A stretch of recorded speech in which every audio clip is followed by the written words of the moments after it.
안녕하세요. 오늘은 2024년 8월 28일입니다. 오늘이 8월 28일이니까 8월달도 거의 다 갔습니다. 오늘은 다른 어떤 날보다도 날씨가 매우 선선함을 느낄 수 있었습니다. 가을을 만끽하는 듯 했습니다.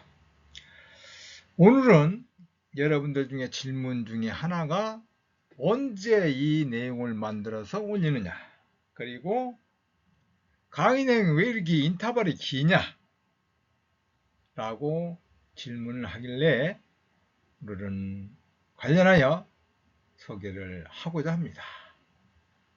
여기 그림에서 본 바와 마찬가지로 이 택시를 통해서 제가 일을 하다 보니까 오전에 좀 하고 오후에 하고 저녁에 일 끝나서 들어오는 시간이 8시 반에서 9시입니다.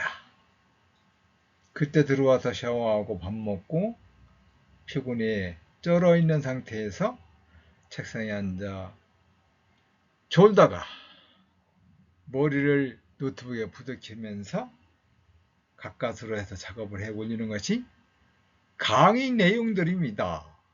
참고하셔서 유료 강의 강사들과 비교하지 마시고 저희의 정성을 감안하셔서 제가 강의한 내용에 중요한 내용만 여러분들이 찾아가시면 되겠습니다. 같은 박사의 연구 결과는 예상을 깨고 일반적으로 행복하게 산다거나 불행하게 산다거나 하는 통념과는 전혀 다른 결과물을 갖고 왔다는 겁니다. 그 결과물이 바로 부정적인 조그만 말싸움에서부터 시작된다라고 합니다. 특히 부부 관계를 치명적인 관계로 만드는 것은 상대방의 잘못 결함을 책 잡아서 비난하고 자신보다 더 저기하다고 경멸을 하고 듣기가 뭐하다고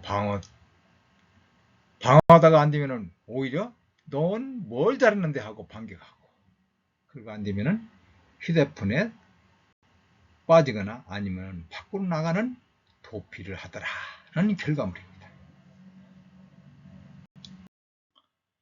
부부가 세상을 살아가면서 갈등이 없을 수는 없습니다.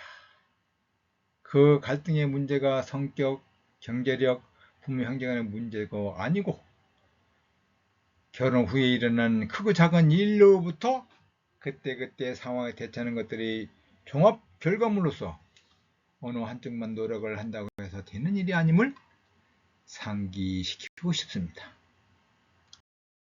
그러면 갈등이 없는 부부는 맞장구를 치거나 고개를 자주 끄덕이고 서로 바라보거나 어깨에 손을 얹는 등의 긍정적인 시그널을 보내는 반면, 갈등 부부는 상대방의 이야기에 별 반응이 없고 서로 거리두기 하는 말을 주고받고 감정이 격해진다는 사실입니다. 따라서 행복한 삶은 부부가 함께 뜻을 공유할 때 이루어지며, 그렇지 못할 경우 감정이 격해짐을 기억하시기 바랍니다. 저희 경우의 결과는 부모 상호 관계가 건강해야 한다. 이는 사랑의 저장고, 사랑의 추억, 사랑의 매개물들이 충분히 저장되어서 에너지화 됐을 때 행복해지더라 라는 것을 알고 있습니다.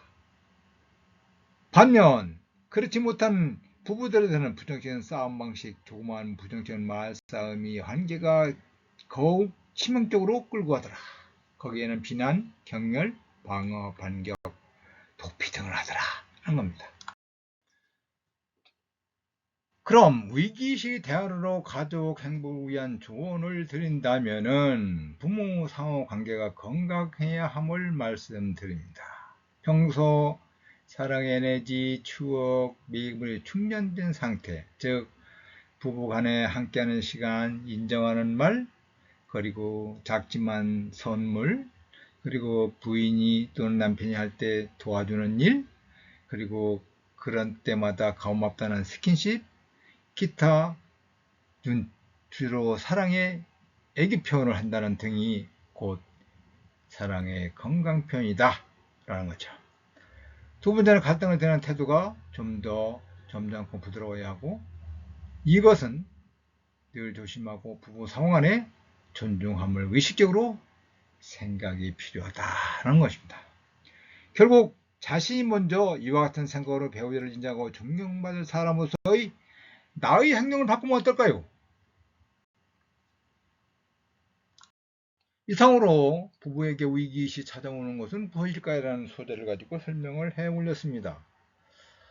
무엇보다 부부간의 갈등 요인 중에 가장 근본적인 것이 부정적인 작은 말싸움이 격화되어 비난과 경멸, 방어, 도피, 담쌓기 등을 통해서 아주 치명적인 결과를 갖는다는 거죠.